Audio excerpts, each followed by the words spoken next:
Des événements aussi courts. Avant que tu aies le temps de prendre conscience de quelque chose qui s'est passé, on t'a déjà dit 10 minutes autre chose. Et nous devons être dans le timing de Dieu. Nous devons racheter le temps car les temps sont mauvais, comme dit les Saintes Écritures. Je voudrais, en introduction, avant de remettre le micro à qui le droit ce soir,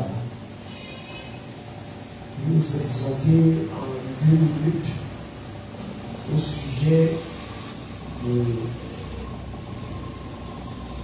d'une responsabilité, un devoir que nous avons tous, nous qui croyons que Jésus-Christ est le Fils de Dieu, qui le confessons de nos bouches et faisons l'effort de marcher dans ses principes. C'est une responsabilité que nous avons tous. On sort des techniciens dans le son là, il faudrait que vous l'ayez allongé avant que l'orateur du jour arrive. Nous sommes tous ouvriers dans la maison de Dieu. Amen. Ouvriers avec Christ. Et comme l'apôtre Paul nous a donné l'instruction dans 1 Corinthiens chapitre 3, j'ai déjà ouvert là-bas. Et voici ce qui est dit à partir du verset 9. Car nous sommes ouvriers avec Dieu, vous êtes le champ de Dieu, l'édifice de Dieu.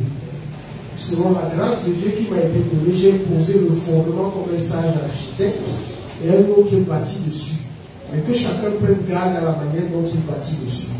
Car personne ne peut poser un autre fondement que celui qui a été posé, savoir Jésus-Christ.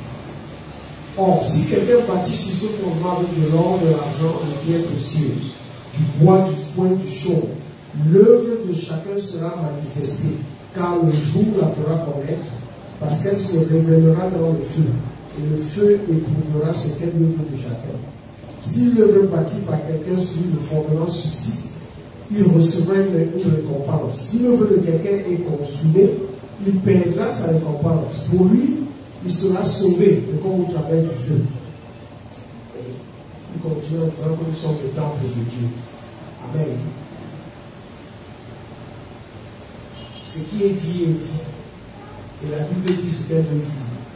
Nous sommes tous ouvriers avec Jésus dans la vie du Seigneur, dans le chantier de Dieu. Chacun de nous doit participer à l'édification de ce que Dieu est en train de faire. Et ce que Dieu bâtit, c'est son Église. L'Église de Dieu, c'est toi qui crois. Il y a ta vie personnelle qui doit être bâtie. Il y a la vie des autres qui doit être bâtie avec ta participation. Et pour ce faire, nous avons besoin d'outils, nous avons besoin d'être aidés pour avoir une action sage, rationnelle, évaluable, qu'on peut évaluer, qu'on peut mesurer, pour ne pas être comme des gens qui battent l'air,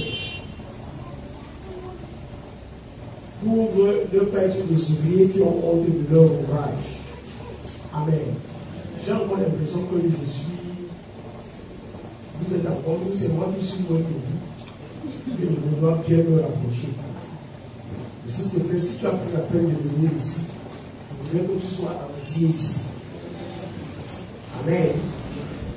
Et comme l'évêque a donné l'instruction dimanche dernier pour ceux qui étaient là, le mois de février va être entièrement consacré à ce moment d'équipement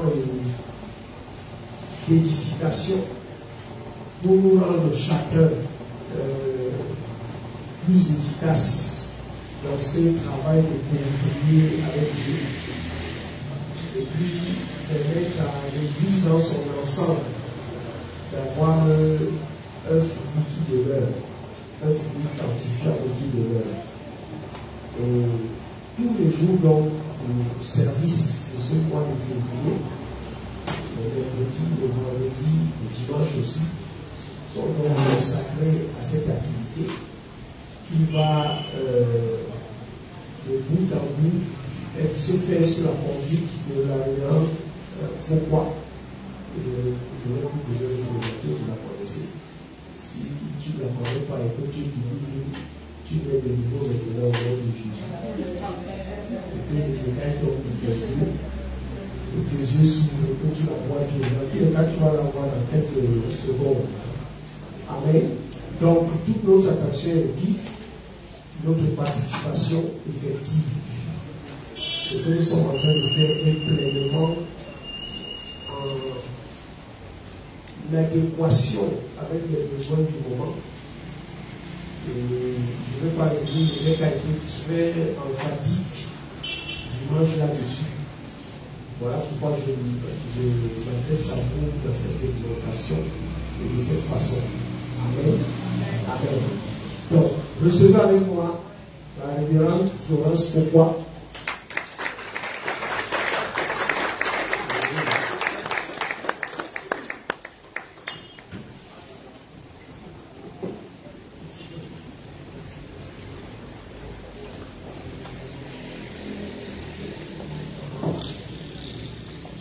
Bonsoir, peuple de Dieu. Bienvenue à l'école du discipulat. Est-ce que vous pouvez dire à quelqu'un bienvenue à l'école du discipulat? Bienvenue à l'école du discipulat. Amen. Notre façon de faire le culte, c'est toujours le culte. Amen. Alors, je voudrais vous dire que nous commençons un voyage pour 1 mois. Et c'est vraiment une réforme dans la maison. Amen. Nous voulons bénir le Seigneur pour notre Père, l'évêque Christian Raymond. Nous voulons bénir le Seigneur pour le pasteur résident et la résidente. Nous voulons bénir le Seigneur pour tous les pasteurs de la maison. Nous voulons bénir le Seigneur pour son œuvre qu'il est en train de faire dans son corps. Amen. Nous allons prier et je vais directement passer à la formation ce soir. Nous prions. Seigneur, nous exaltons ton nom et nous t'élevons. Nous te contemplons dans la beauté de ta sainteté. Nous voulons te dire d'avoir la prééminence ici ce soir. Saint-Esprit, tu es le meilleur enseignant.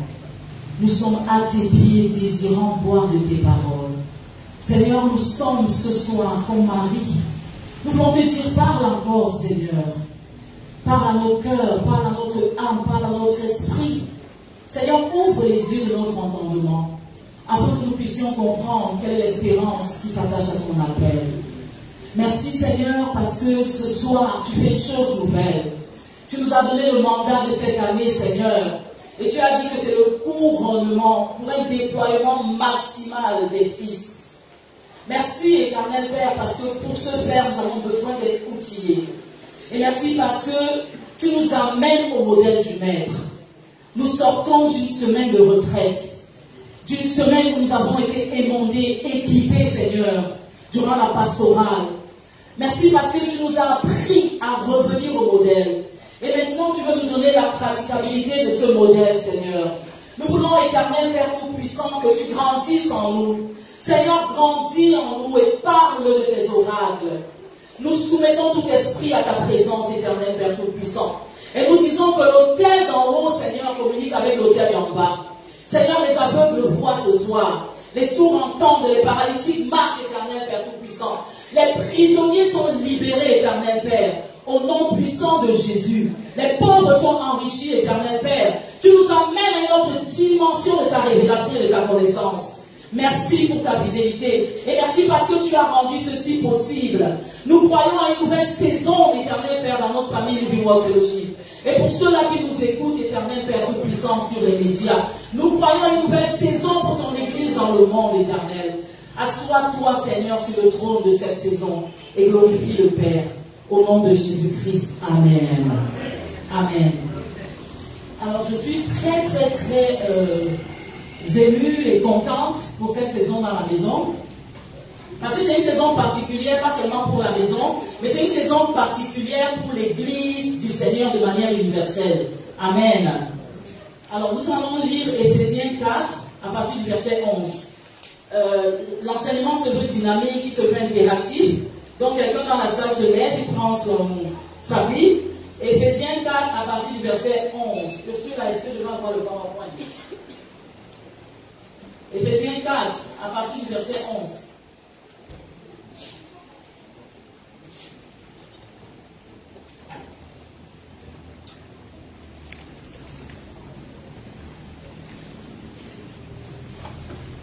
Éphésiens 4 à partir du verset 11. Et il a donné les uns comme apôtres. On va prendre le projecteur. Et il a donné les uns comme apôtres, les autres comme prophètes, les autres comme évangélistes, les autres comme pasteurs et docteurs, pour le perfectionnement des saints en vue de l'œuvre du ministère et de l'édification du corps de Christ. Il a donné les 5 dons du ministère, pourquoi? Pour le perfectionnement des saints en vue de l'œuvre du ministère. Il est question d'équiper les saints, il est question d'outiller les saints pour que les saints également soient impliqués dans l'œuvre du ministère. L'œuvre du ministère, c'est quoi? Le ministère, c'est quoi? On a bien dit le ministère, le ministère. Le ministère, c'est quoi? Le ministère, c'est quoi? Si nous répondons, je vais désigner les volontaires. Le ministère, c'est quoi? Il faut que nous comprenions les termes référentiels. Qu'est-ce que c'est que le ministère?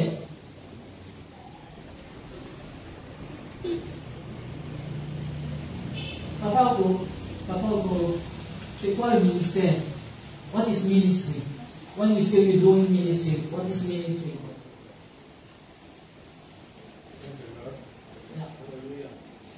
De manière simple, yeah. Our gathering like this is a ministry. Our gathering like this is a ministry. Ok? Merci pour la réponse. Oui, mon fils. Le ministère, c'est quoi? Le ministère, c'est servir l'humanité avec son don. Merci. De manière simpliste, le ministère, c'est servir l'humanité avec son don. Ok? Si nous prenons cette réponse très simple, là, très facile à comprendre, parce que le ministère, c'est le service. Le service que nous rendons au travers des dons que le Seigneur nous a donnés. Alors, quels sont les différents types de ministères que nous pouvons identifier? Quels sont les ministères que nous pouvons identifier? Donnez-moi les ministères. Quels sont les ministères que vous connaissez? Madame Nochoso. Le ministère des apôtres, vous savez que c'est ce qu'elle avait nous dit. Quels sont les ministères? En dehors des 5 ans du ministère, quels sont les ministères que vous connaissez? Oui, mon frère. Le ministère de l'enseignement, oui. L'enseignement à l'église, l'enseignement sur le plan séculier.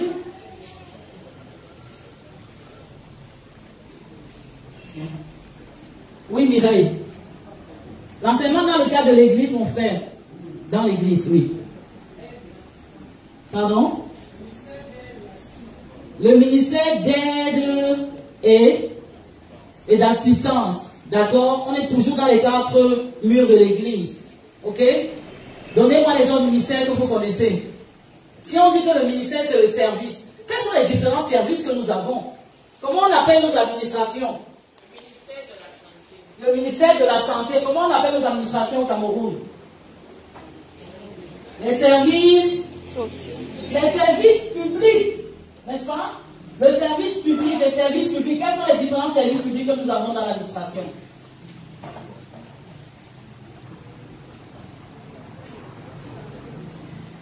Quels sont les ministères que nous avons dans l'administration? Oui.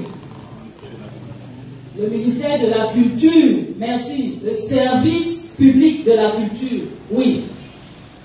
Quoi d'autre? L'administration territoriale, le service de l'administration territoriale, le ministère de l'administration territoriale. Je voudrais que vous fassiez une corrélation entre les ministères que nous avons identifiés dans Éphésiens 4, 11, et puis le service qui s'étend au-delà des 4 murs de l'Église. Pourquoi est-ce que je fais cette précision? Pour que vous compreniez que le cours que nous donnons aujourd'hui, nous pouvons l'implémenter partout. Pourquoi? Parce que Jésus est venu afin que nous ayons quoi? La vie. Et que nous ayons la vie dans tous les sens du mot. Nous ne vivons pas une vie dualiste où d'un côté nous avons la vie dans l'église et la vie dans la société. Nous sommes entiers. Nous vivons une vie holistique. Nous vivons une vie entière. Nous vivons une vie intègre. Et il faut comprendre la philosophie de ce cours dans cette perspective-là. Alors quand vous lisez Éphésiens 4, 11 maintenant, il faut vous demander, alors quand je suis équipé par les apôtres, les docteurs, les prophètes, les évangélistes, les pasteurs, quand je suis édifié, quand je suis perfectionné en tant que saint, Dans quel couloir est-ce que je suis appelé à servir? Et quel est mon service? Amen. D'accord. Nous avons des supports de cours que nous avons utilisés pendant tout le mois. Est-ce que quelqu'un peut soulever son support de cours? Si vous n'avez pas de support de cours, allez à la table, vous enregistrez et vous achetez votre support de cours. Notre papa l'évêque a pourvu pour acheter les supports de cours. Et tout ce que nous vous demandons, c'est simplement les frais de production. Alors, ouvrez votre support de cours à la page de l'introduction, c'est-à-dire à la page 5. Nous allons faire de la lecture ensemble. Et vous allez, et il y a des endroits dans le support de cours que vous devez noter. Bien.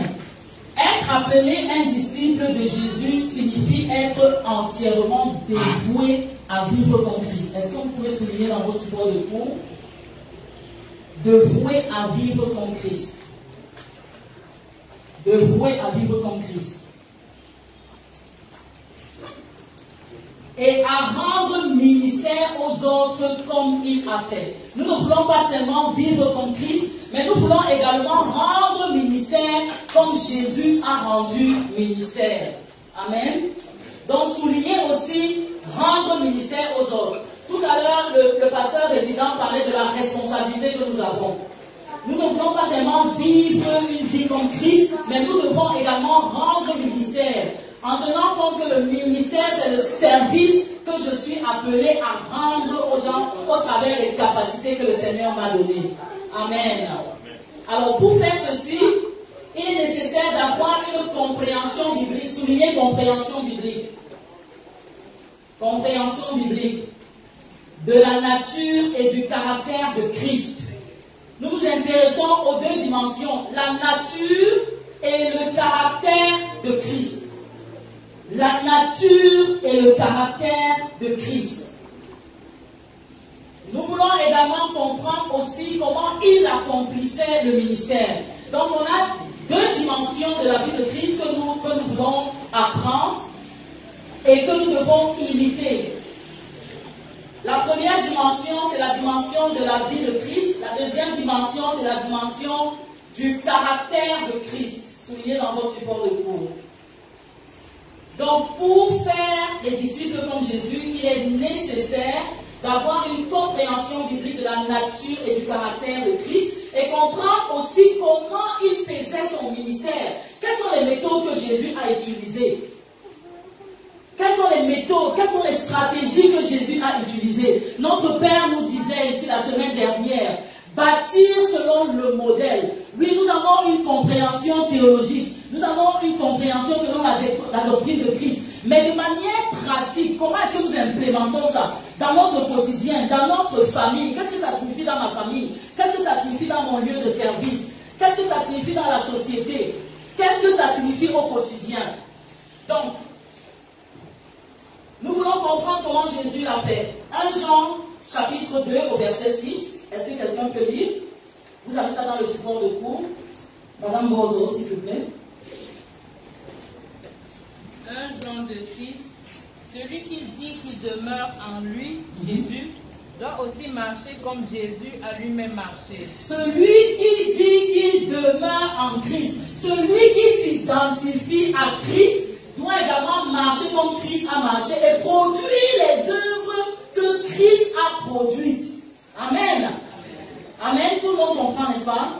On est encore simplement dans les fondations du cours. Et notre cours, nous le faisons avec le support de cours pour que vous puissiez l'intégrer. Ce sera votre outil de travail pendant tout ce mois. Donc, la Bible nous dit dans 1 Jean 2, 6, celui qui dit qu'il demeure en Christ doit aussi, comme lui, marcher. Tel que Christ a marché, tel je dois également marcher. Jean 14, verset 12. Que quelqu'un d'autre lise. Jean 14, verset 12.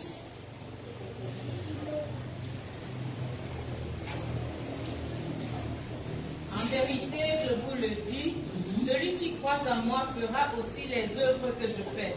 Et il en fera de plus grandes, parce que je m'en vais au Père. Principe numéro 2. Celui qui croit en moi fera aussi les œuvres que je fais. Jésus s'attend à ce que nous produisions les mêmes œuvres que lui, n'est-ce pas? Alors, ce n'est pas simplement l'évêque qui est concerné, ce n'est pas simplement les pasteurs qui sont concernés. Nous avons tout à l'heure, d'après l'ordre de Éphésiens 4:11, nous avons parlé des 5 dons du ministère. Leur responsabilité, notre responsabilité est de vous outiller pour que vous fassiez les mêmes œuvres que Jésus a fait. Nous allons faire un atelier tout à l'heure pour nous demander, en tant que moi là, moi Florence, moi Merveille, moi Laurine, moi, tu peux citer ton nom. Est-ce que je peux produire les œuvres que Jésus a produites? Oui, si Jésus dit que je peux les produire, alors je peux les produire. Mais comment est-ce que je les produis? Alors, comment est-ce que ces versets vous défient personnellement? Comment est-ce que les 2 versets que nous venons de lire vous défient personnellement? Le premier verset, celui qui demeure en lui doit marcher aussi comme il a marché lui-même. Qu'est-ce que ça veut dire pour chacun d'entre nous? Qu'est-ce que ça veut dire pour toi? Oui, maman. Maman Jeanne. Ça veut dire que je voudrais que tu personnalises ça. Oui. Ça veut dire que je dois être imitateur de Jésus. Si on avait plus de temps, j'allais te demander qu'est-ce que ça veut dire de manière pratique pour toi. Ok? Mais tu vas faire cet exercice après. Est-ce que quelqu'un d'autre voudrait contribuer? Oui, maman. Être intègre. Droit. Vérité. Applaudissez pour maman. Applaudissez.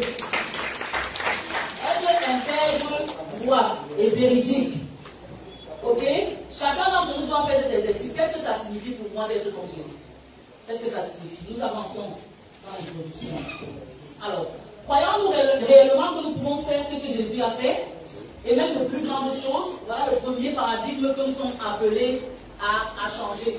Est-ce que je crois véritablement que je peux faire les œuvres que Jésus a fait et même de plus grandes œuvres que lui?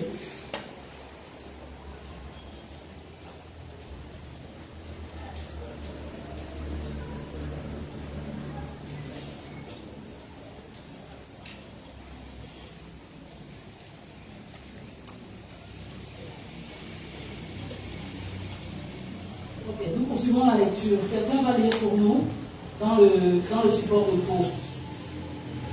Quelles sont les implications pour votre ministère aujourd'hui?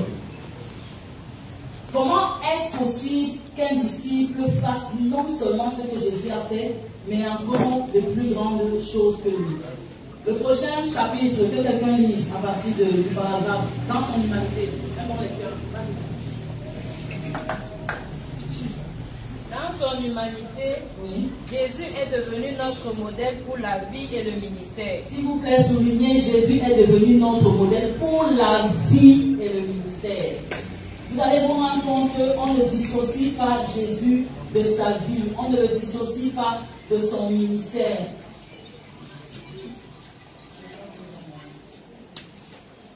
Il a montré comment créer un mouvement de faiseurs de disciples et nous a commandé de faire ce qu'il a fait et comme il l'a fait. Merci. Il a créé un mouvement, soulignez également mouvement. Jésus n'est pas venu pour une organisation. Jésus est venu pour un mouvement. Quelle est la particularité d'un mouvement? Quelle est la particularité d'un mouvement selon nous? C'est quoi un mouvement? Une des particularités essentielles d'un mouvement, Laurie, c'est quoi? Le dynamisme, oui. Quoi d'autre? Apporter la réforme, comme ce que nous sommes en train de commencer aujourd'hui. Quoi d'autre? Il y a un aspect, pardon? Quoi d'autre? Il y a un élément important que vous n'avez pas mentionné. Apporter la réforme. Est-ce qu'on peut contrôler un mouvement? Un mouvement, c'est quelque chose qu'on ne peut pas contrôler. La preuve, c'est que le christianisme aujourd'hui est un mouvement qui se répand dans le monde entier, qui s'est répandu dans le monde entier. Je disais à David dernièrement que je réfléchissais aux apôtres du Seigneur Jésus. Et je me suis rendu compte que c'est des personnes ordinaires qu'il a choisies, c'est des personnes ordinaires qu'il a appelées. Et quand il a appelé ces personnes-là, il ne les a pas appelées dans leur qualification. Elles n'étaient pas déjà parfaites, ce n'étaient pas déjà des des apôtres accomplis. Mais regardez ce qui se passe avec les écrits de ces personnes. On peut considérer l'apôtre Paul, considérer l'apôtre Pierre, considérer Jean, considérer tous les livres de la Bible. 2022 ans plus tard, qu'est-ce qui se passe? On continue chaque jour de lire les écrits de ces personnes. Non seulement on lit les écrits de ces personnes, mais on continue de faire des thèses de doctorat, des recherches, jusqu'à ce que Jésus revienne. Quelle est la différence entre ces personnes-là et nous aujourd'hui? Est-ce que nous nous rendons compte que ce sont des personnes qui ont vécu sur terre, mais nous faisons des recherches? Il y a des gens qui chaque jour font des thèses de doctorat sur ces personnes. Vous voyez la puissance de la transformation que la vie par identification à Jésus peut rapporter à chacun d'entre nous. Poursuivez la lecture. Une partie indispensable dans la compréhension de Christ comme notre modèle est d'avoir une compréhension précise de son humanité. Oui. Un bon nombre d'entre nous trouvent cela facile de comprendre que Jésus était pleinement Dieu. Oui. Les premiers disciples de Jésus ont reconnu qu'il était pleinement Dieu. Pendant que les Écritures affirment que Jésus était Dieu, elles enseignent aussi qu'il était pleinement homme. Oui. Dans son humanité, Jésus était homme comme Dieu a voulu que l'homme soit. Hébreux 2, 17 affirme qu'il était comme nous sous toutes ses formes. Il a été conçu et né d'une femme. Il a grandi physiquement et intellectuellement. Il a eu faim et soif. Il était fatigué et il a dormi. Il avait des émotions comme nous. Il a ressenti la douleur et le chagrin. Arrête-toi là. Alors quand nous lisons ces attributs de notre Seigneur Jésus, nous comprenons que Jésus a vécu exactement comme nous vivons. Tout ce qu'elle a cité là, ce sont des choses que nous vivons aujourd'hui. Nous avons des émotions, comme Jésus a eu des émotions. Il dit, il était comme nous. Il a été conçu et est né d'une femme. Il a grandi physiquement et intellectuellement. Il a eu faim, il a eu soif. Il était fatigué et il a dormi. Il avait des émotions comme nous. Il a ressenti la douleur et le chagrin. Ça veut dire que, en tant qu'homme, je m'identifie aussi à Jésus. Il a vécu comme moi. Il a eu tous les challenges que j'ai eus. Il a eu les défis que tu as eus, les mêmes défis que tu as eus. Donc quand on te demande de vivre comme Jésus, on ne te demande pas de faire quelque chose d'extraordinaire, de surhumain. Je voudrais que nous puissions nous identifier à Jésus dans cette introduction. Pour que nous comprenions que pour que nous partions d'ici avec le challenge que si nous sommes appelés à être des disciples de Jésus, nous sommes appelés à le comprendre dans son humanité. Nous sommes appelés à comprendre que sa connexion avec la divinité est la même que nous pouvons avoir aujourd'hui. Amen. Nous poursuivons la lecture. Comment était-ce possible que Jésus soit en même temps pleinement homme et pleinement Dieu? Comment pouvait-il connaître toutes choses dans sa divinité, mais pas dans son humanité? Comment pouvait-il être tout-puissant et avoir des limitations en même temps? Bien que Jésus ne soit pas moins que Dieu, il a choisi ne jamais vivre plus qu'un humain. Il partage la même nature divine que Dieu, mais incroyablement, il partage aussi avec nous la même nature humaine. S'il te plaît, souligne ça dans ton support de cours.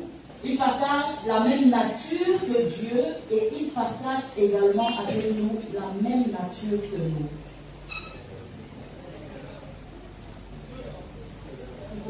Wayne Gruden l'a cité ainsi. Jésus a refusé de faire recours à sa nature divine pour être plus obéissant. Jésus a caché sa divinité pour que son humanité trouve une pleine expression. Malheureusement, beaucoup n'ont pas compris l'humanité de Jésus et ont consciemment ou pas compris que nous ne pouvons pas faire ce que Jésus a fait. Et pourquoi essayer? Cependant, il s'attendait à ce que nous fassions ce qu'il a fait, et même de plus grandes choses que lui. 1 Jean 2,6.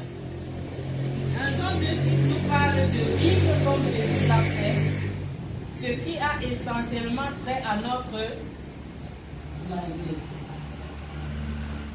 Jean 14, 12 met l'accent sur faire ce que Jésus a fait, ce qui a trait à nos Priorité. Alors nous avons deux aspects que nous allons considérer dans l'étude de la vie de Jésus et dans l'étude du ministère de Jésus. 1 Jean 2,6 nous parle de vivre comme Jésus l'a fait, ce qui essentiellement a trait à notre caractère. Et Jean 14, 12 met l'accent sur ce que Jésus a fait, ce qui a trait à nos priorités. Donc nous avons deux aspects de notre vie que nous devons considérer. Nous devons considérer l'être, et nous devons considérer le faire. Les deux vont ensemble. Amen. Les deux vont ensemble. La meilleure prédication, la meilleure représentation de Christ que nous pouvons faire, c'est quand notre être s'identifie à son être. Et quand nos actions s'identifient à ses actions. Amen. Nous ne pouvons pas dire que nous sommes de Christ et nous réclamer de sa vie si nous ne produisons pas aussi les œuvres qu'il produit. Ça veut dire quoi? Ça veut dire que si je m'identifie à l'être de Christ, et si j'ai l'être de Christ, si j'ai la vie de Christ en moi, je dois exactement produire les œuvres que Christ a produites. En d'autres termes, s'il y a dysfonctionnement entre notre être et nos priorités et notre faire, il y a quelque chose qui ne va pas. N'est-ce pas? Si je suis le Christ et que je dis que tel il est, tel je suis également, donnez-moi s'il vous plaît, je vais faire avoir le psychologue là-bas. Donc, si je suis comme Christ, je dois exactement faire les œuvres que Christ a également faites. Il est impossible d'avoir la nature de Christ et de ne pas reproduire les fruits de Christ. Donc, qu'est-ce que nous faisons dans la stratégie? C'est établir un alignement entre ma pensée et mes actions, entre mes croyances et mes actions. Et vous savez, tout ça devient naturel, ça devient systématique. Ça devient systématique.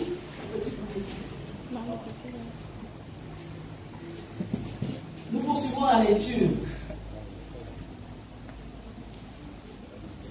Quand nous étudions la vie de Jésus et son ministère, nous allons avoir une meilleure compréhension de la personne de Jésus et comment il accomplissait son ministère. Nous allons découvrir comment Jésus dépendait du Père. S'il vous plaît, soulignez, Jésus dépendait du Père.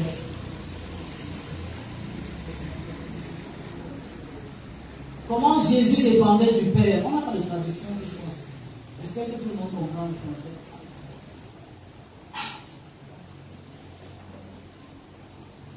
Merci.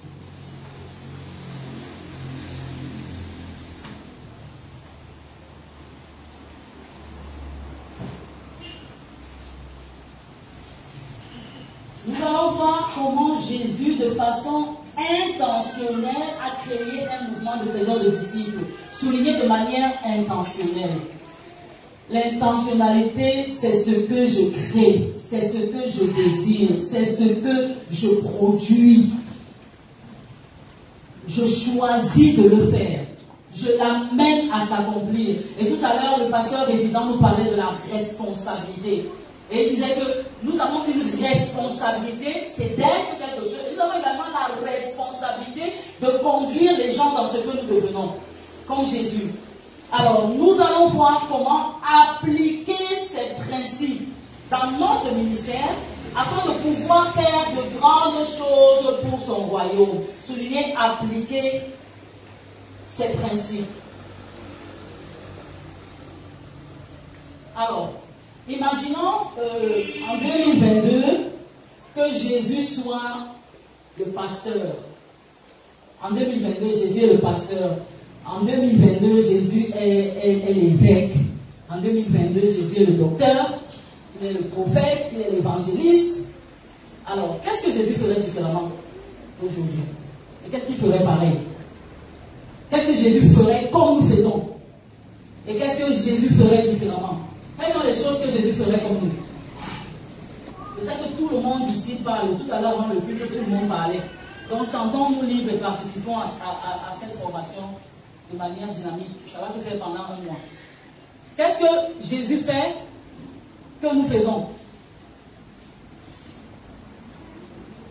Merci maman. Je savais que c'était la première réponse. Elle a dit Jésus prie. Jésus prie, nous prions. Oui. Jésus était soumis. Jésus était soumis, oui. Jésus tendait son oreille pour comprendre Aïe. ce que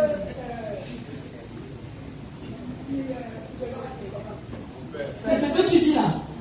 ce que l'individu va lui dire. Ce que qui? Ah, c'est que l'individu allait lui dire, les personnes qu'il rencontrait. Oui, oui. Pour connaître selon sa volonté. Pour connaître la volonté de Jésus. Oui, merci maman. Pour connaître la volonté de celui que Jésus veut écouter. Oui. Parce que Jésus leur demandait, que veux-tu que je fasse pour toi? Exactement, Jésus était à l'écoute des gens. Est-ce que nous sommes à l'écoute des gens? Est-ce que nous sommes à l'écoute des gens comme Jésus? Participons. Est-ce que... Non, pourquoi? Elle a dit non. Parce que nous manquons souvent de compassion. Oui. Quelqu'un d'autre. Qu'est-ce que Jésus ferait aujourd'hui? On est encore dans ce que Jésus ferait que nous faisons. Qu'est-ce que Jésus ferait aujourd'hui que nous faisons? Elle a dit que prier. Lui, il était à l'écoute des gens. Quoi d'autre as-tu?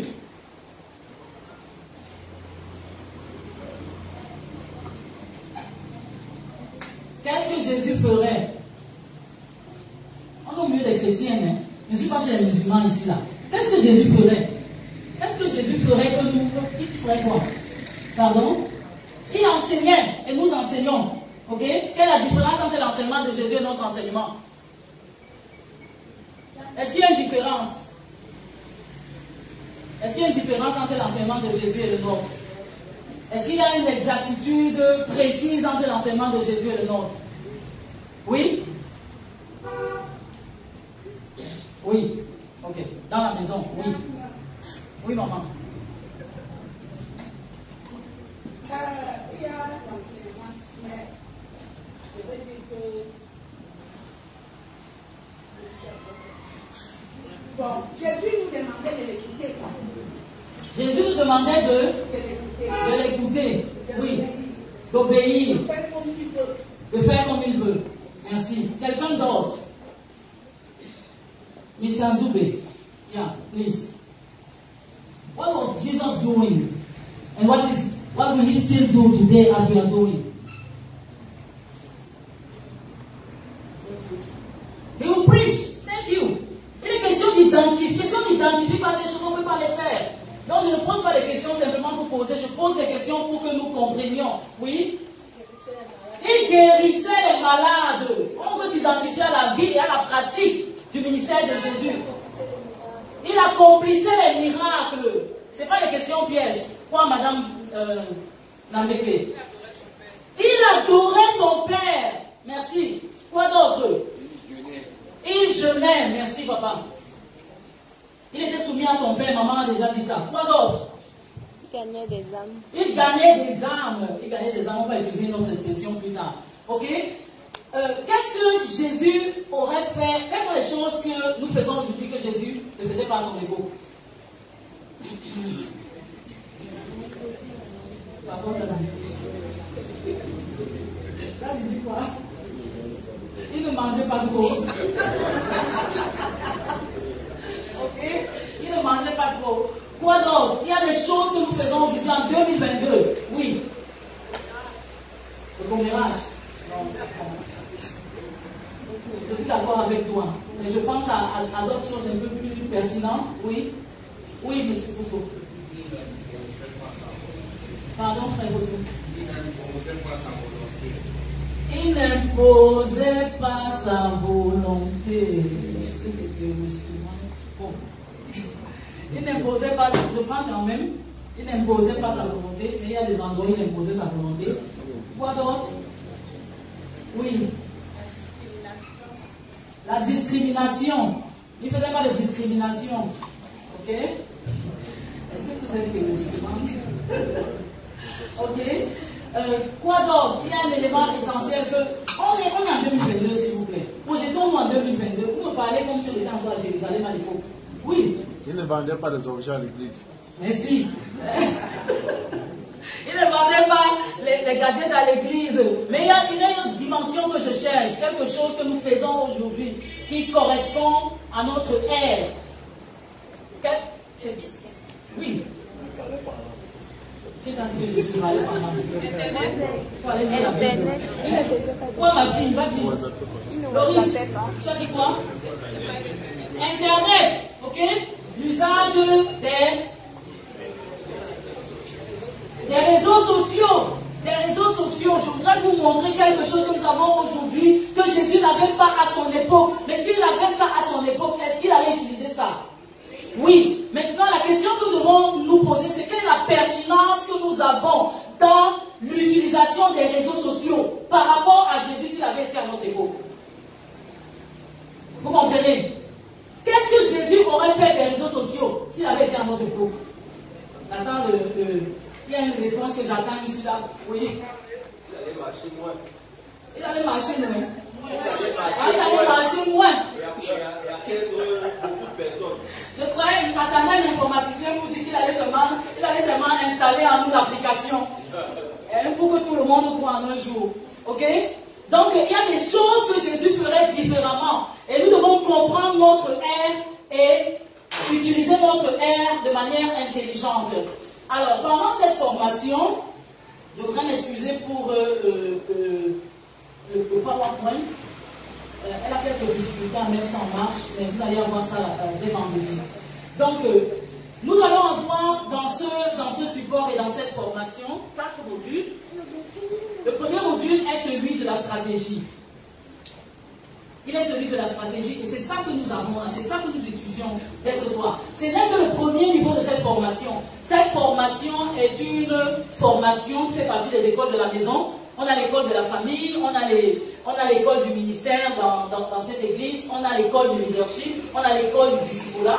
Et dans le cadre des crédits universitaires dans cette église, cette formation vous donne également droit à des crédits. Donc quand vous faites un mois comme ça, en fait on doit remercier Daddy. Parce qu'il a amené l'école à la maison. Je voyais que quelqu'un allait applaudir. Vous n'avez pas allé vers l'école. L'école est venue à vous. Donc nous allons voir la stratégie. Quelle est la stratégie que Jésus a appliquée pour faire le ministère? Quelle que soit la vision que nous avons, si nous n'avons pas de stratégie, elle ne peut pas se réaliser. La stratégie, c'est quoi? C'est les méthodes. C'est les méthodes, le système que nous mettons sur pied pour que la vision puisse s'accomplir. Ensuite, nous allons avoir le niveau 2 de cette formation. Le niveau 2 de cette formation, ce n'est pas maintenant. Nous allons avoir le niveau 2 qui est fondation. Et je sais qu'on a commencé le processus avec la famille. On aura la fondation. Dans la première partie, qui est la stratégie, il est question pour nous d'identifier la motivation et la mission pour la vie et le ministère. Il permet aussi de suivre la croissance spirituelle d'une personne de l'incroyance à la maturité. Toute personne qui entre dans cette église entre à un certain niveau de maturité. Il y en a qui ont eu une rencontre avec Jésus avant de venir ici. Nous devons pouvoir identifier le niveau d'engagement des personnes qui entrent et les aider à croître d'un niveau à un autre. C'est notre responsabilité à tous. C'est pour ça qu'on fait le cours pour tout le monde. Alors, le module 2 qui est la fondation explore les fondations sur lesquelles un ministère saint est bâti. Nous avons découvert comment des priorités spécifiques dans la vie de Jésus constituent la fondation de tout. Il y a 6 piliers que Jésus avait dans sa vie. Je ne vais pas en parler maintenant. On va voir ça un peu plus tard. Jésus a vécu jusqu'à 33 ans et demi. Mais il a commencé son ministère à 30 ans. Alors, de 1 an jusqu'à 30 ans, qu'est-ce qui s'est passé dans sa vie? Est-ce que Dieu a seulement péché à 30 ans? Qu'est-ce qui s'est passé dans sa vie? Il était en train d'être formé, d'être préparé. Quand j'ai fait ma formation de leadership à Maui, on m'a amené à faire un exercice sur toutes les étapes importantes de ma vie. Et je me suis rendu compte que il y a des moments de ma vie que je ne considérais pas comme une formation, que je ne considérais pas comme une étape de préparation. Mais tout ce qui se produit dans ma vie est préparé pour que je puisse, de manière efficiente, accomplir ma mission accompli mon but, accompli ma vision. Rien ne se passe par hasard, même les événements que vous croyez être négatifs. Et je me souviens qu'on avait dit marquer d'une croix les événements positifs et d'un signe négatif les événements négatifs. Et à cette époque-là, ça faisait quelques années que j'avais perdu mon petit frère. Et quand j'ai perdu mon petit frère, c'était un événement très dur dans ma vie, en 2008. J'avais perdu tous mes repères. Mais quand j'ai fait en 2011 cet exercice, j'ai mis un signe plus. J'ai mis un signe plus devant cette expérience. Pourquoi j'ai mis un signe plus à votre avis? Pourquoi j'ai mis un signe plus? À ce moment, quand ça s'est produit, j'avais de la merde, mon cœur était blessé. Je me suis dit, Seigneur, pourquoi tu as pris mon petit frère? À ce moment-là. Mais en 2011, quand je mets plus, pourquoi je mets plus à votre avis? Nous parlons des choses, oui. Parce que tu as été bâti, tu as été plus fort.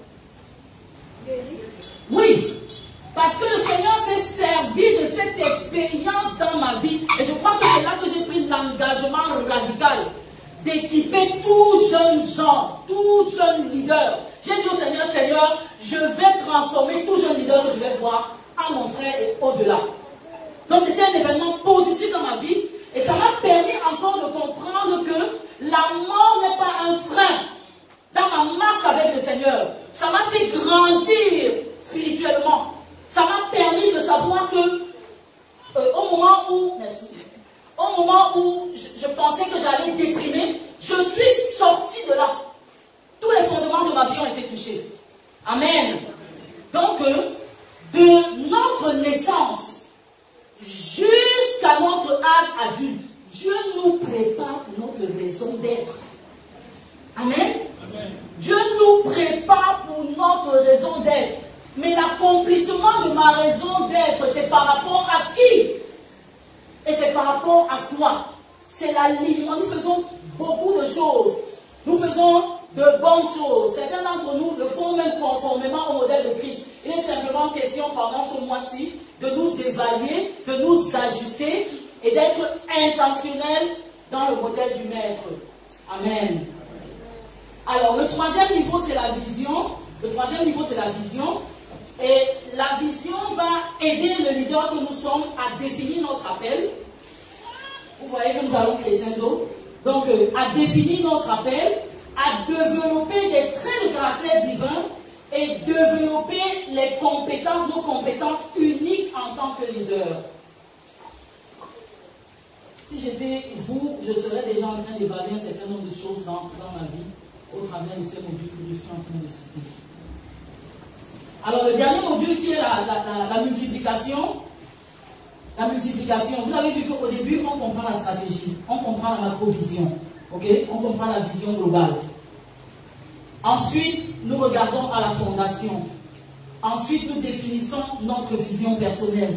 Et ensuite, nous allons dans l'expansion, dans la multiplication. Parce que Dieu nous a nous-mêmes équipés et il est question que nous équipions d'autres personnes et que nous multiplions en elles. Alors, ce module identifie les différents stades du ministère de Jésus et comment il a bâti un mouvement efficace de faiseurs de disciples qui a changé le monde. On est à la page 7.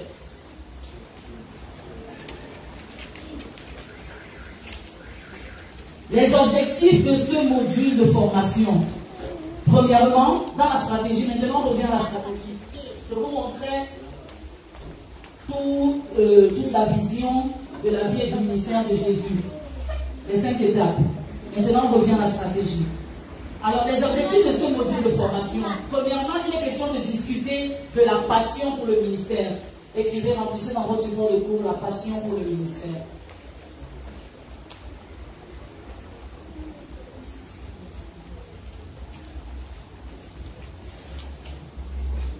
La passion, c'est la motivation. Quelle est la motivation pour laquelle je m'engage dans le ministère? On va faire ça dimanche, mais déjà, je voudrais vous demander, quelles sont les raisons pour lesquelles les gens font le ministère?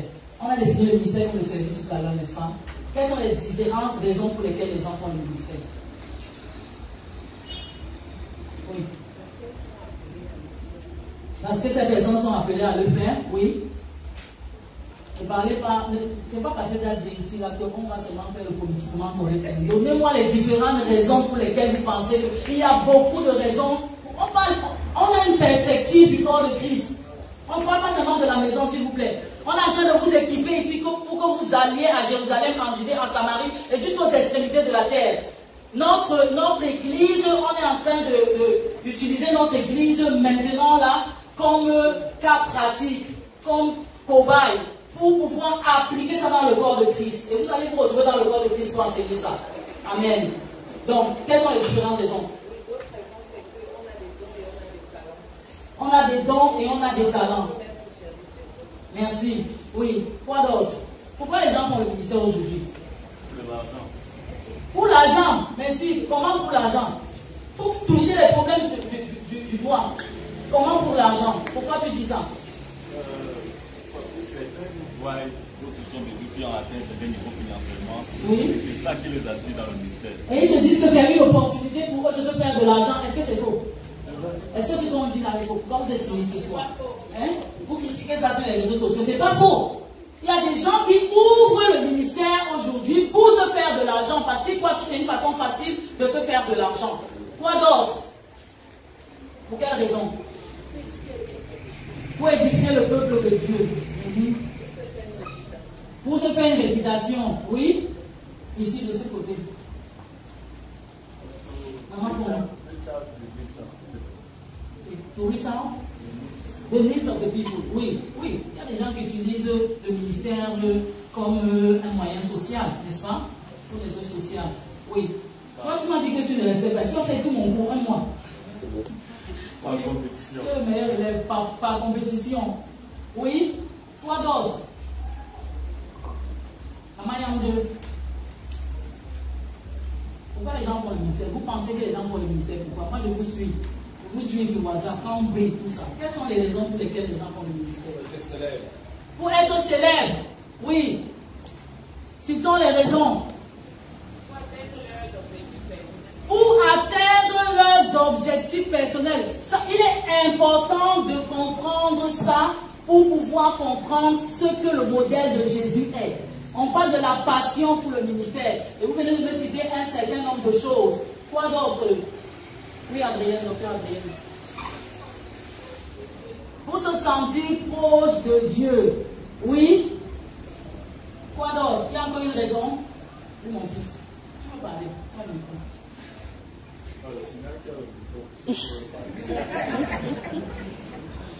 Ok. Quoi d'autre? Oui, maman Jeanne. Pour enseigner le royaume de Dieu. Ok, toutes les raisons que nous venons de donner sont de bonnes raisons. Mais depuis là, j'ai parlé de la passion pour le ministère. Et nous allons voir dans ce cours, dès le dimanche, quelle est la passion du ministère. La passion du ministère, c'est la raison pour laquelle, c'est la motivation qui nous pousse à m'engager dans le ministère. Si la motivation est fausse, la fondation sera fausse. Amen. Si la motivation est fausse, la fondation sera fausse. On a plein d'églises là-dehors avec des milliers de personnes. Est-ce que la fondation, la motivation qui a poussé ces personnes à s'engager dans le ministère, dans le service, est-ce qu'elle est celle de Jésus? Si elle n'est pas celle de Jésus, elle ne peut pas produire les œuvres de Jésus. Amen. Ensuite, nous allons voir, découvrir la vision. Nous allons discuter de la vision. Pourquoi votre ministère existe-t-il? Quelle est la finalité première de votre ministère? Vous avez vu ici que je parle du ministère et je parle à tout le monde. Ça veut dire que tout le monde est appelé à faire le ministère, n'est-ce pas? Dis à ton voisin, tu es appelé à faire le ministère. Et demande-lui quel est ton ministère. Il te répond, quel est ton ministère? Au début, on a dit que le ministère c'était quoi? On a dit que le ministère c'était le service, n'est-ce pas? Alors quel est le service que Dieu t'a donné? Quel est le service que Dieu t'a donné? Il y a des gens qui me regardent, aujourd'hui tu te rends compte que qu'est-ce qu'elle est en train de dire? Je suis concerné par ça, oui tu es concerné.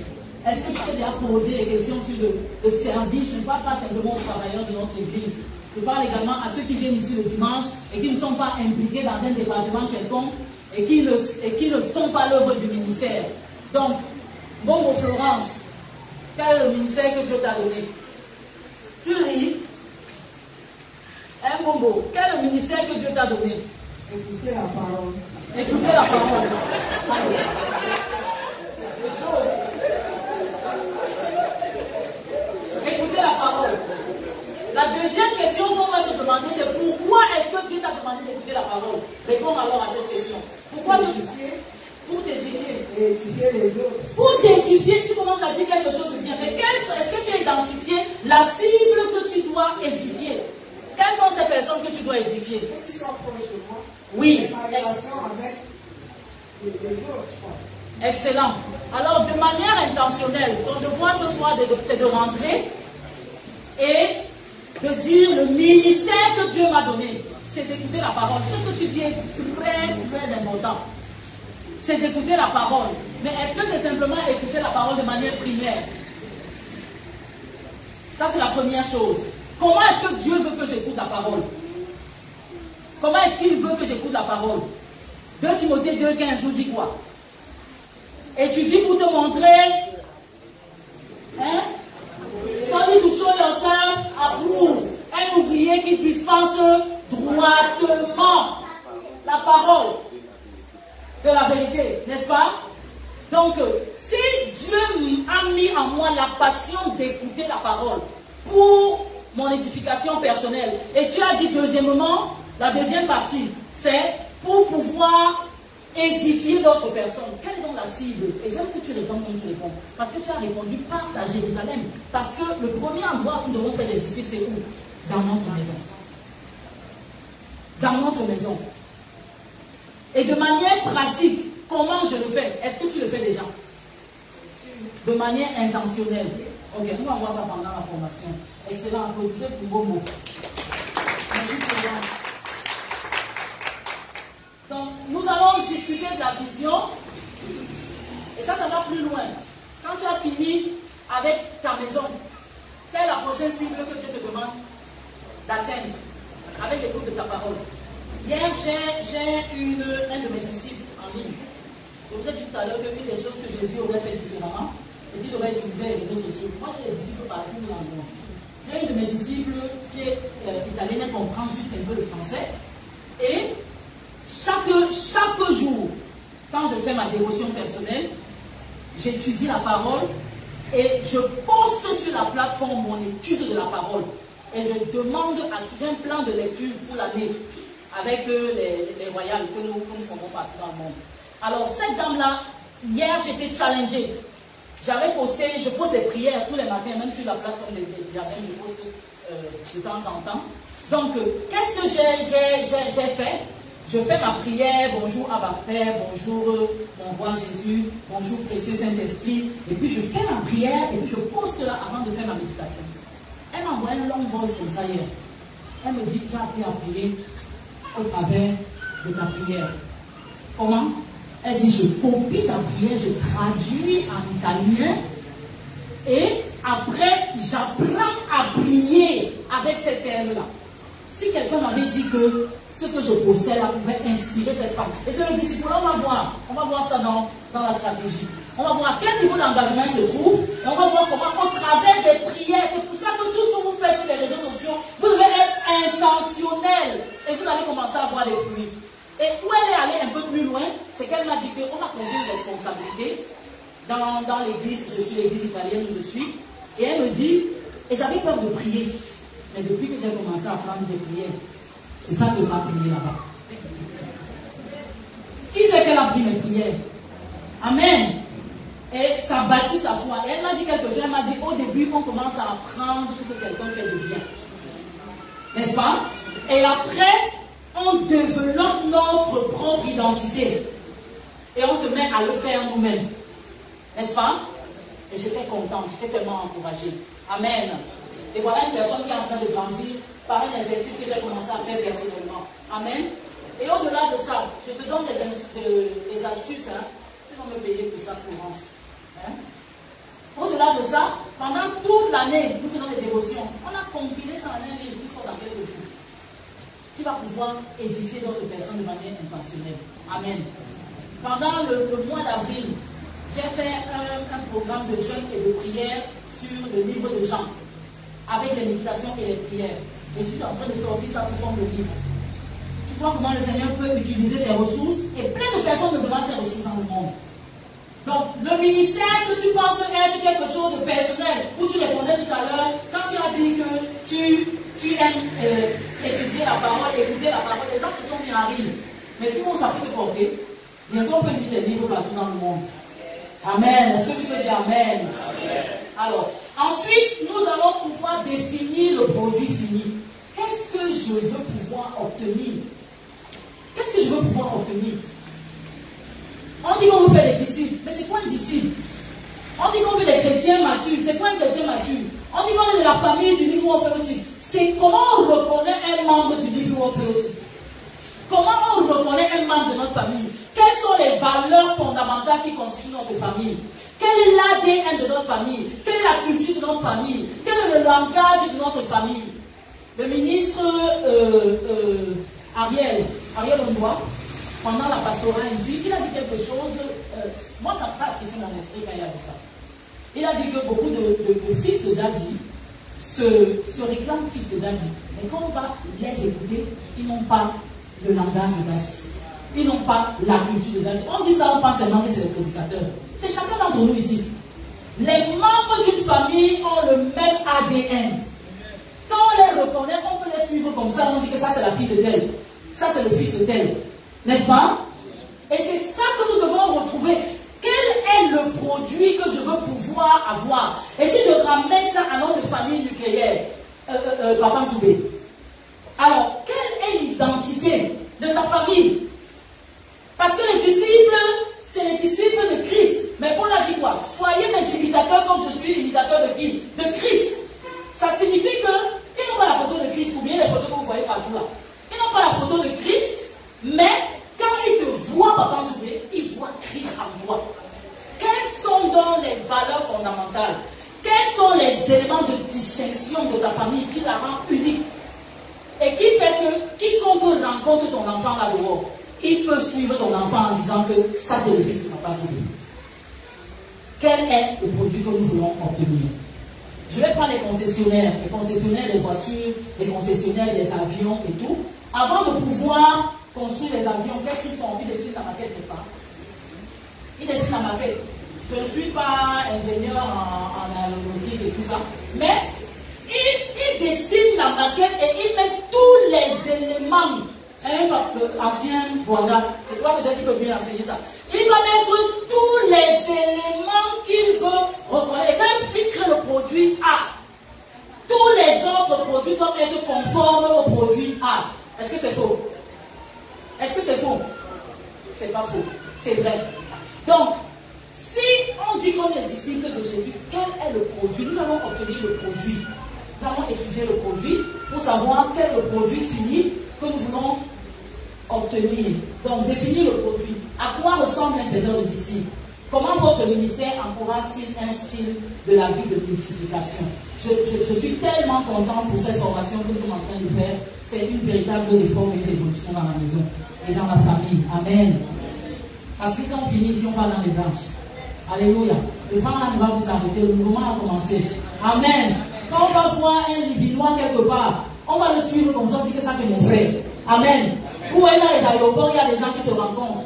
Quand les Africains se rencontrent, bon, quand les Camerounais se rencontrent, souvent ils se snobent. Mais il y a des nationalités, surtout les Américains. Quand ils se rencontrent quelque part, tout de suite ils se parlent.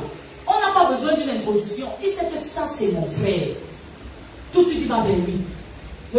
J'ai fait un voyage à l'étranger. C'était la première fois que j'arrivais à Washington. Et quand je suis arrivé à Washington, la personne qui devait venir m'accueillir n'était pas encore là. En toute camerounaise, en toute africaine, j'étais intimidée. Aller demander à quelqu'un le téléphone pour appeler et tout ça, j'étais intimidée. Après, voilà quelqu'un qui vient vers moi. Il dit, ma soeur, tu es camerounaise, tu es camerounaise. J'ai bondi de joie. Il dit, tu es camerounaise, tu es camerounaise. J'étais tellement contente. Je dis, tu es camerounais, il parlait français. Il me dit oui. Il me dit, tu as un souci? Je dis oui, on n'est pas encore venu me chercher. Il me passe son téléphone, il me dit, tu peux appeler la personne et tout. Donc, on a reconnu on vient de la même famille, on vient de la même nation. Et c'est comme ça que ça doit être en tant que chrétien. On ne devrait pas avoir, si on avait tous le même ADN de Christ, on n'aurait pas les problèmes de tu es catholique, tu es protestant, tu es baptiste, tu es évangélique, tu es, je ne sais pas, méthodiste. On n'aurait pas ça. Si on suivrait le modèle de Christ. Et nous bénissons le Seigneur pour notre Père qui a dit, nous revenons au modèle. Amen. Nous revenons au modèle et nous ne retournons plus au modèle. Amen. Et ça va se faire dans nos familles. Ça va se faire dans notre lieu de service. Ça va se faire dans nos maisons. Ça va se faire à l'école. Imaginez la force que nous serions, nous les chrétiens. Si on arrivait à l'école, on avait tous la même identité. Et s'il n'y avait pas la possibilité de nous diviser. Vous imaginez un rassemblement des chrétiens influents. Et si quand on apporterait même des théories et des idéologies contraires, on ferait bloc. Parce qu'on dirait, ça c'est pas notre ADN. Amen. Donc nous sommes de la famille de Dieu. Et nous sommes co-héritiers avec Christ. Amen. Nous avons vu tout à l'heure que nous pouvons faire les mêmes choses qu'il a faites. Amen. Vous avez l'impression que ce que nous donnons là est tellement... personne n'a encore dit Gotipa. Mais je voudrais vous dire, ça c'est le Tipa. Amen. Ce que nous faisons là, c'est le vrai Tipa. Amen. Donc, enfin, il est question d'étudier le cheminement pour faire des disciples. Ok? Le cheminement pour faire des disciples. Premièrement, la motivation. Ta motivation est importante dans tout ce que tu fais dans la vie. Dans tout ce que tu fais dans la vie. J'ai acheté un livre de philosophie que je suis en train de lire en ce moment-ci. Et c'est une des choses qu'il disait qui m'a tellement touchée. Il disait que les riches sont riches à cause de leur motivation. Et ce qui fait la différence entre le riche et le pauvre, c'est essentiellement la motivation. La raison pour laquelle vous faites des choses va vous différencier des autres. Et là-dedans, il disait que les riches ne deviennent pas riches, ne font pas les choses en ayant déjà à première pensée, je veux devenir riche. Ils cherchent simplement à servir les autres. Et on a dit que le ministère, c'est le service. Donc, si tu servais les autres réellement comme Jésus veut que tu serves les gens, tu serais riche. Amen. Tu serais riche. Et il disait qu'en réalité, les gens devraient seulement sortir dans la société et se demander, je peux servir qui au juge? Je peux servir qui au juge?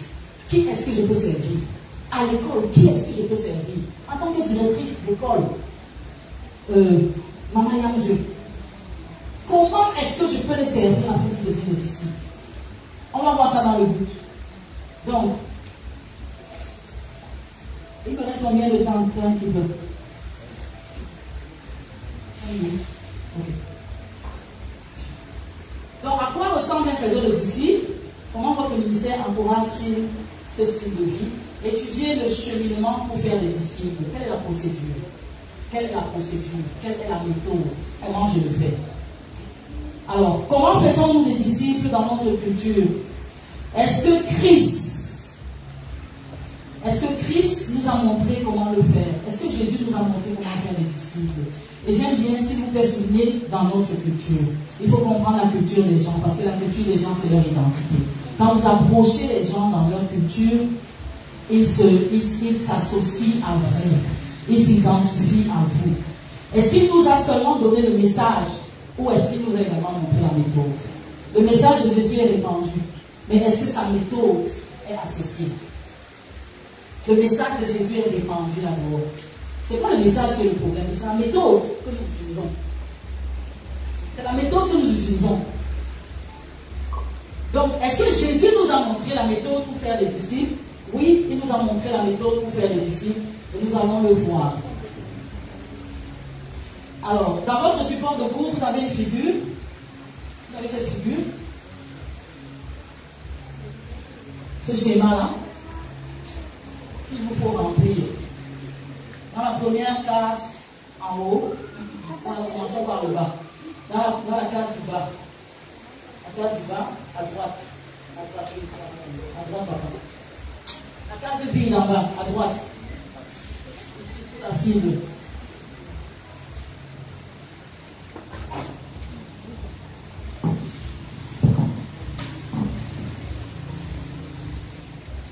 Ok? La case du bas, là, vous écrivez passion. Ici en bas. Vous écrivez passion. Donc nous allons commencer par étudier la passion. Quelle a été la passion de Jésus pour le ministère? Ensuite, nous allons étudier le but du ministère. Quel est le but du ministère?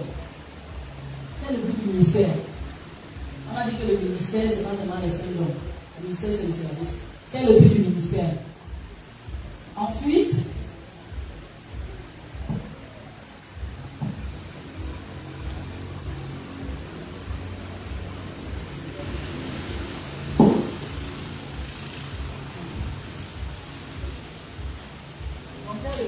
la passion, le but.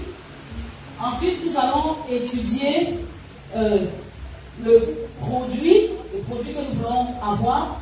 Donc, écrivez produit là. Ensuite, nous allons étudier le cheminement. Nous allons étudier le cheminement. On va monter là-bas. Ensuite, nous allons étudier le cheminement.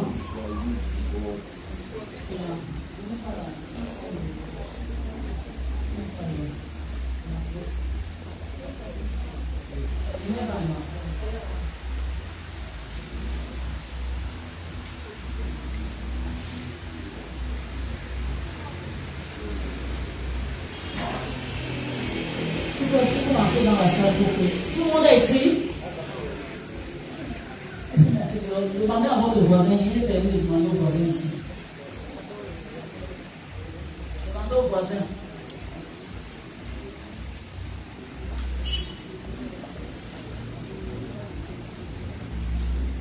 Bon, nous sommes au terme de l'introduction, nous sommes à l'école, hein, nous sommes au terme de l'introduction de cette formation qui nous permettra de comprendre comment faire des disciples. Dans cette église, nous avons commencé sous l'instruction de notre père qui était revenu d'un séjour à Hawaï où il a rencontré Papa Cunningham, son mentor, et il était revenu, je ne peux jamais oublier son retour. Il était revenu et il avait dit, nous voulons faire des disciples et nous allons faire des disciples. Je me souviens, si on avait commencé à cette époque-là. Mais nous avançons avec le Seigneur. Et nous avons commencé à faire des disciples dans la maison. Les groupes de croissance, le but des groupes de croissance, c'est de faire des disciples. Nous avons commencé avec une équipe, des coordonnateurs de groupes de croissance. Mais après quelques années d'implémentation, nous voulons passer à la prochaine phase. La prochaine phase, c'est d'amener tout le monde à devenir un faiseur de disciples. Parce que nous sommes tous appelés à être des faiseurs de disciples selon le modèle de Christ. Il y a des gens qui font des disciples là dehors, mais c'est pas selon le modèle de Christ. Systématiquement selon le modèle de Christ. Alors nous utilisons la ressource J-Life. J-Life, c'est quoi? C'est une étude des recherches qui ont été faites sur la vie et le ministère de Jésus. Et ces recherches ont été faites par un papa qui a aujourd'hui près de 72 ans. Il a fait ça toute sa vie. Il a rencontré le Seigneur, il avait dans les 16 ans. Et il a fait ça toute sa vie. C'était au ministère des jeunes que le Seigneur l'a touché. Et il est parti demander à son leader des jeunes, comment je fais pour mieux comprendre la Bible? Et son leader lui a dit, Florence, tu dois m'écouter. Son leader lui a dit, va étudier la vie et le ministère de Jésus. Va étudier la vie et le ministère de Jésus. C'est devenu un mouvement dans le monde entier. Et il est déjà à la phase descendante de sa vie. Mais Papa Dan Spader, jusqu'aujourd'hui, le Seigneur lui révèle des choses sur la vie et le ministère de Jésus. Amen. Donc je sais que nous sommes bénis et je sais que nous serons davantage bénis. Nos familles vont changer, notre travail va changer, notre ministère va changer, notre église va changer, notre pays va changer. Amen. Applaudissons pour le Seigneur. Je ne vais pas arriver ce soir sans poser une ou deux, puisque nous sommes à l'école, sans poser une ou deux questions à des personnes ici pour nous dire, vous avez fait l'introduction à cette formation. Quelle est la nouvelle perspective que ça apporte dans votre vie par rapport à votre approche du ministère, par rapport à votre approche de la relation avec Jésus et par rapport à votre approche de la relation avec votre famille et tout ce que vous êtes? Qui vont répondre? Sinon je vais désigner les gens.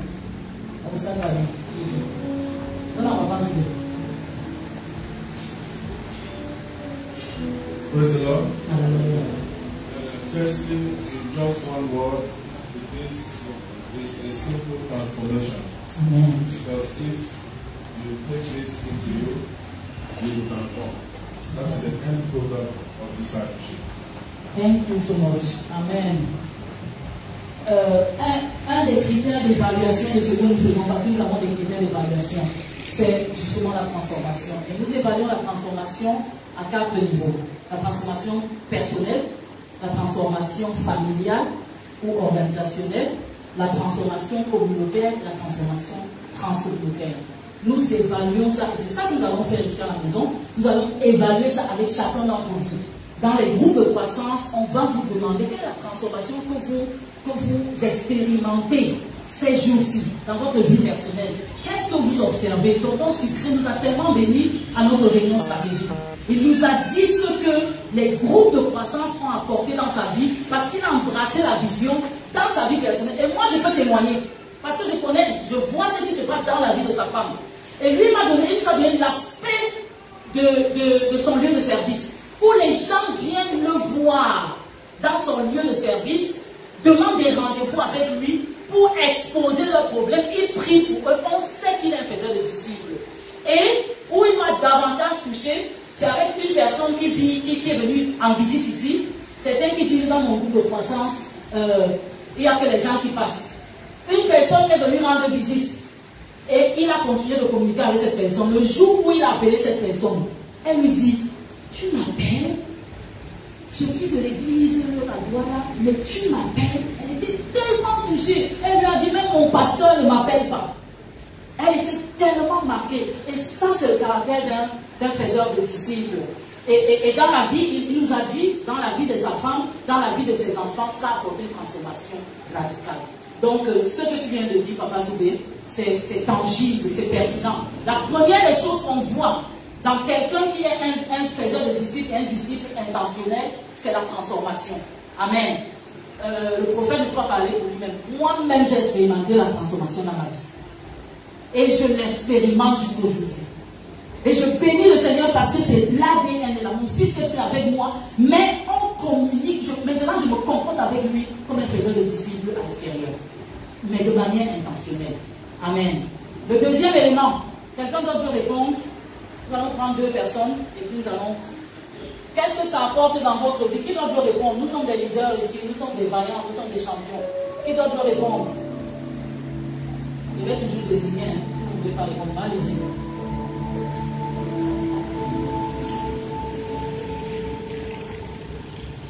Je pense que, à partir de l'introduction, je comprends que non seulement cet enseignement m'apporte la transformation personnelle, mais aussi ça me donne de me rendre compte que j'ai la responsabilité de reproduire la vie de Christ en d'autres personnes. Applaudissez, applaudissez, s'il vous plaît. Applaudissez bien. Cette information enthousiaste. Alléluia. Applaudissons bien. Ce que nous faisons, c'est le cœur. C'est le cœur de la vie. C'est pour ça que Jésus est venu. Elle a utilisé l'expression que vous voulez, sauf que c'est un synonyme. Elle a parlé de multiplication. Okay? Elle a parlé de reproduction, mais c'est la multiplication, c'est exactement ça. Le deuxième critère d'évaluation pour nous, c'est la multiplication. Et la multiplication, nous la faisons. Le contrôle de la multiplication dans le mouvement peut se faire. Nous, on a estimé que jusqu'à la 4e génération. Ça veut dire quoi? Ça veut dire que si je m'investis dans Maman Déclaire, on s'appelle Chérie. Elle m'a discipulé. Maman Déclaire m'a discipulé.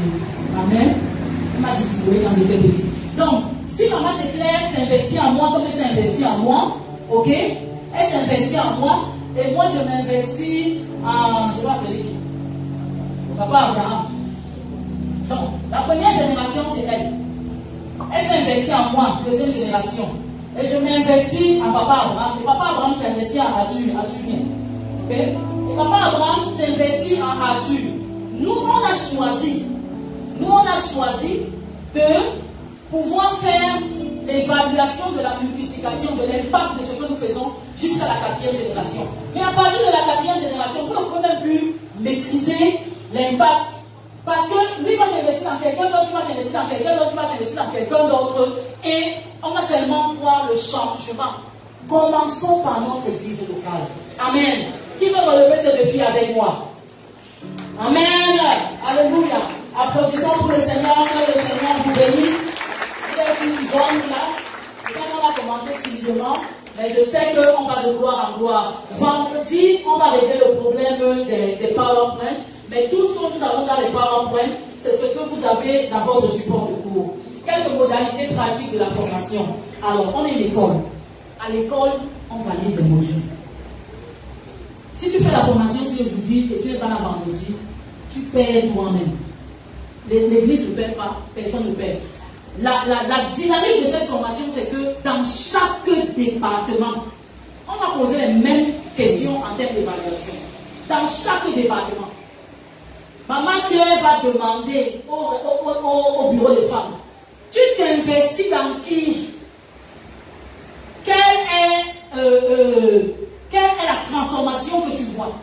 Moi, je réponds à cette question tous les mois. Quelle est la transformation que tu vois dans cette personne? En qui cette personne se multiplie? Amen. Vous comprenez qu'on va travailler, n'est-ce pas? Et vous comprenez que l'église ne peut plus être ordinaire. Amen. Que le Seigneur vous bénisse. Merci beaucoup, Daddy et maman.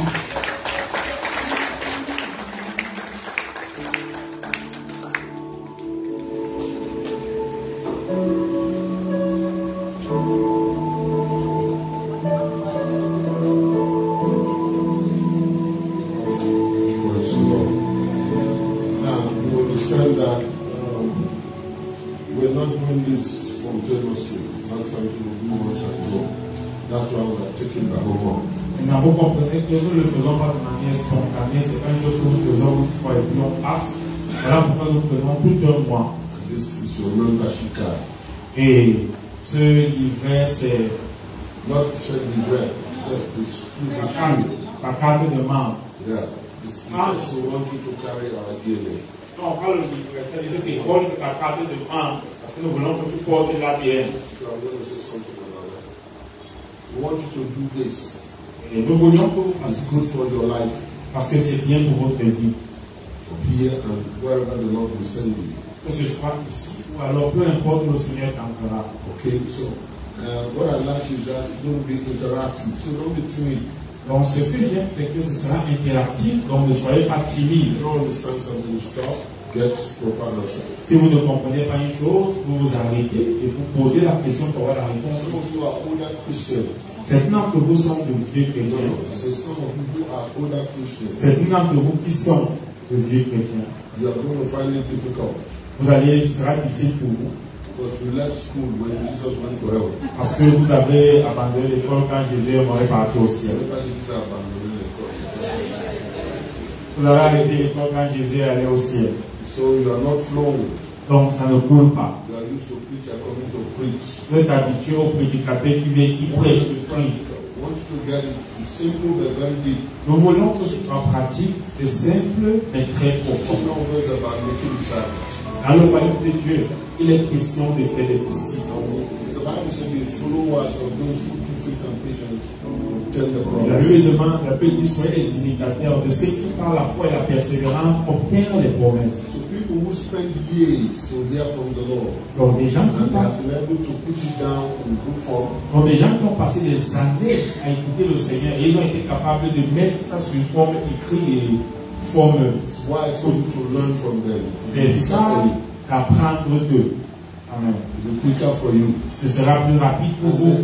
the more you are a better person, Et plus qu'une personne transformée, better for your spouse, ce sera meilleur better pour for ton your épouse, children, mieux pour tes enfants, better for your enterprise. mieux pour ton entreprise, tes activités. You deciding to select people who will be around you too. Te donne également le discernement de sélectionner les gens qui sont autour de toi. Get a book. We have already printed it. Vous achetez We le effort so that we don't tell you we are going to print. livret. Nous avons déjà We imprimé. effort to print it. On fait l'effort pour l'imprimer. We're supposed to be paying 1,003, right? But we don't have change. We don't have 200 to give. So give us 1,500. On s'est supposé être 1300, mais on n'a pas If 200. you have 1,000, you just give it there. On That's the printing. We're not charging. n'a pas 200 francs à rembourser, donc vous donnez 1500. Mais si vous avez 1300, vous donnez.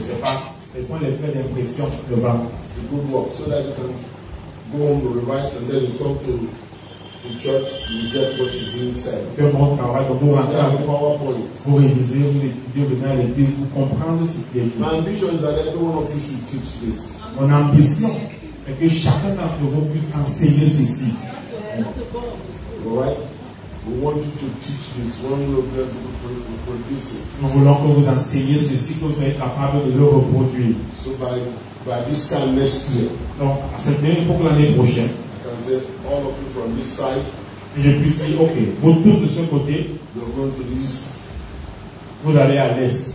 You're going to be there for 1 month. Et vous allez passer un mois là-bas. And you teach the class. Pour vous enseigner ces cours. C'est mon Dieu. And you know this and that. I'm telling you, it's going to happen. Vous dites, ça va se passer. You better be serious. Vous ferez être sérieux. Or change church. Ou alors vous chantez d'église. I'm telling you, Je vous dis, you better pass your exam. vous ferez mieux de suivre bien la formation, Pass your exam means you will who God wants you to be. la comprendre et de réussir aux examens, aux tests à la fin, parce que le test, c'est que vous soyez ce que Dieu veut que vous soyez en fait. That's our ambition. C'est ça notre ambition. Okay, so we're just making this available. Donc, nous Be allons praying. Don't just bring yourself into it. prier, soyez dans la prière, priez pour The un letter will kill you. parce que la lettre tue. It is the spirit that gives life. Amen. C'est l'esprit qui donne la Now, vie. if you pray about it, Donc, quand vous l'avez, vous priez pour ça. internalize what you get, what you receive.